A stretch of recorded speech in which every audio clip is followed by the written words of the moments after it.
പഴയ പാലം പൊളിച്ച് പുതിയ പാലത്തിന് പണി തുടങ്ങി. വർഷം 2.5 പിന്നിടുന്നു. പഴയത് പോവുകയും ചെയ്തു, പുതിയ പാലം വന്നതുമില്ല. ചുരുക്കത്തിൽ കാൽനട യാത്രയ്ക്ക് പോലും ഉപകാരപ്പെടാത്ത അവസ്ഥയിലാണ് റോഡ്. 2.5 കിലോമീറ്റർ ദൂരം വരുന്ന പാതയിൽ 3 പാലങ്ങളാണ് വിഭാവനം ചെയ്തത്. റോഡ് തുടങ്ങുന്നിടത്തും അവസാനിക്കുന്നിടത്തുമായുള്ള ഓരോ പാലങ്ങളുടെ പണികൾ പൂർത്തീകരിച്ചു.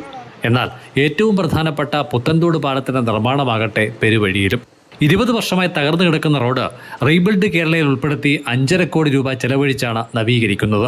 വീടിന് 4 വശത്തൂടെയും വഴിയാണ്, വട്ടം വരെ ചുറ്റിയാണ് വഴി പോകുന്നത്. ഫ്രണ്ടിൽ കൂടെ എനിക്ക് യാത്ര ഇറങ്ങാനുള്ള മാർഗ്ഗമില്ല.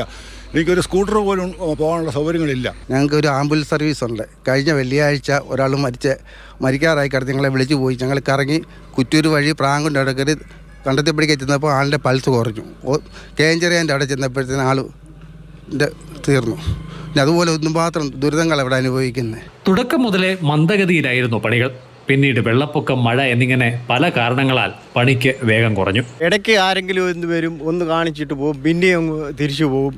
ഇവിടെ ആണെങ്കിൽ ഒരു പള്ളിയുണ്ട്, അമ്പലങ്ങളുണ്ട്, സ്കൂളുണ്ട്, ഹൈസ്കൂളുണ്ട്, ഈ പരിമല ഹോസ്പിറ്റലുണ്ട്.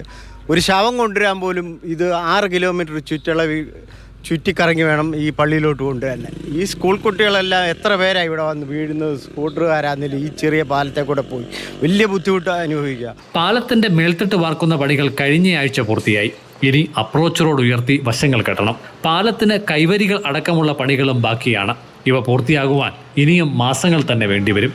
അതേസമയം പാലം പണിയിൽ പ്രതികരണത്തിന് വകുപ്പ് അധികൃതർ ആരും തന്നെ തയ്യാറായില്ല. മാതൃഭൂമി ന്യൂസ്, പത്തനംതിട്ട.